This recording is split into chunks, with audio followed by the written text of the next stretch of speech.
Banyak orang khawatir kecerdasan artificial AI akan menggantikan pekerja manusia. Namun, para ahli mengatakan ada beberapa pekerjaan yang tidak akan diambil oleh komputer, setidaknya untuk sementara waktu. Sejak awal revolusi industri, selalu ada ancaman bahwa mesin yang baru diciptakan, mulai dari alat tenun, mekanis, sampai microchip, akan merebut pekerjaan manusia. Dalam sebagian besar kasus, manusia yang menang.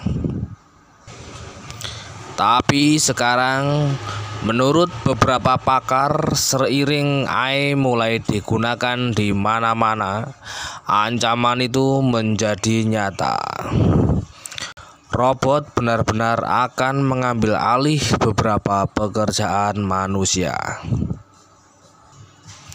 Bahkan laporan dari Bank Goldman Sachs pada Maret 2023 lalu memperkirakan bahwa AI yang mampu menghasilkan konten dapat melakukan seperempat dari semua pekerjaan yang saat ini dilakukan oleh manusia.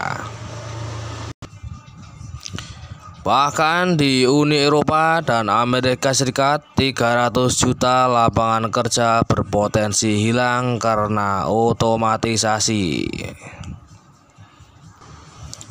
Dan akibatnya bisa sangat mengerikan, kata Martin Ford, seorang penulis buku Rules of the Robot yang berjudul How Artificial Intelligence Will Transform Everything.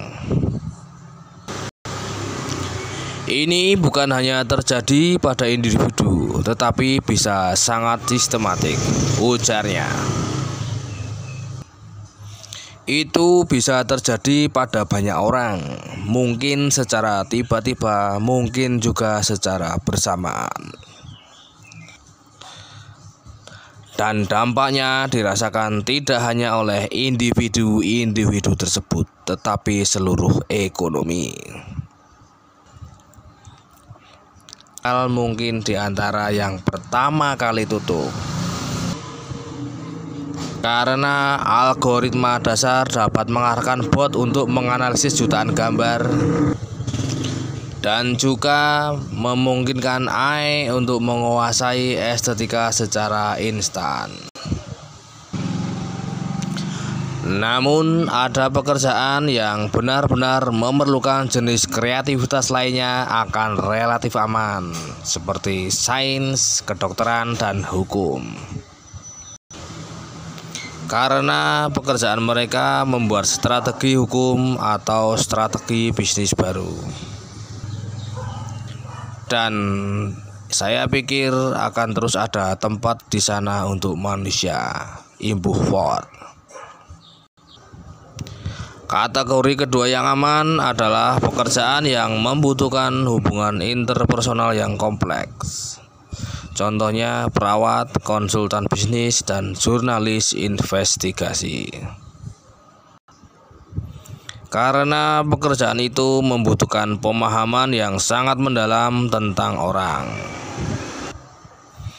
Dan AI akan butuh waktu lama untuk punya kemampuan dan berinteraksi dalam berbagai cara yang benar-benar membangun hubungan.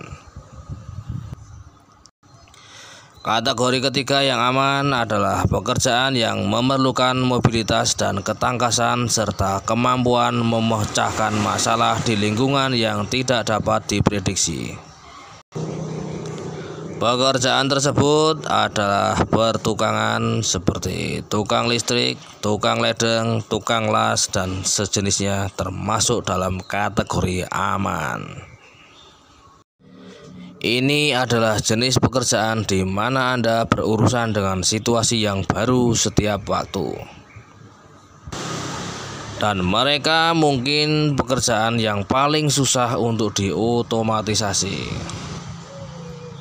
Karena untuk mengotomatisasi pekerjaan yang seperti ini akan butuh robot-robot dari cerita fiksi ilmiah.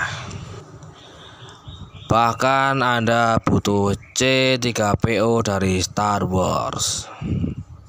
Walaupun robot mungkin dapat mendeteksi kanker dengan lebih baik, misalnya kebanyakan orang masih menginginkan dokter, manusia tetap akan menjadi orang yang memberitahu mereka tentang itu.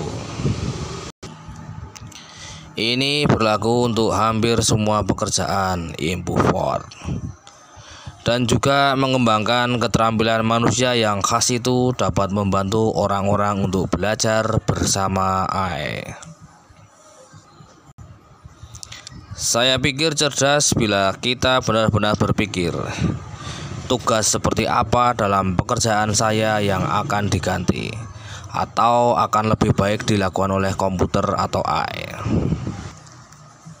dan apa keahlian pelengkap saya. Ford memberi contoh teller bank yang dulu tugasnya menghitung uang dengan akurat. Sekarang tugas itu telah diambil alih oleh mesin, tapi masih ada tempat untuk teller. Tugas menghitung uang menjadi usang karena mesin. Tugas menghitung uang menjadi usang karena mesin. Tapi sekarang teller lebih fokus untuk berinteraksi dengan pelanggan dan memperkenalkan produk baru. Keterampilan sosial menjadi lebih penting. Penting juga untuk dicamkan bahwa pendidikan tinggi atau jabatan dengan bayaran mahal tidak berarti aman dari AI. Kita mungkin berpikir orang dengan pekerjaan kerah putih posisinya lebih tinggi di rantai makanan dibandingkan orang yang bekerja sebagai sopir, ujarnya. Tetapi masa depan pekerja kerah putih lebih terancam dari misalnya supir Uber. Karena kita belum punya mobil tanpa pengemudi, tapi AI sudah bisa menulis laporan dengan baik. Dalam banyak kasus, pekerja yang lebih berpendidikan akan lebih terancam daripada yang kurang berpendidikan. Bayangkan orang yang kerjanya membersihkan kamar hotel, sulit sekali untuk mengotomatisasi pekerjaan itu. Pendek kata, mencari pekerjaan di lingkungan yang dinamis dan berubah-ubah serta melibatkan tugas-tugas yang tidak dapat diprediksi adalah cara yang bagus untuk mencegah pekerjaan Anda direbut oleh AI. Setidaknya untuk sementara waktu. Sekian video ini, sampai jumpa.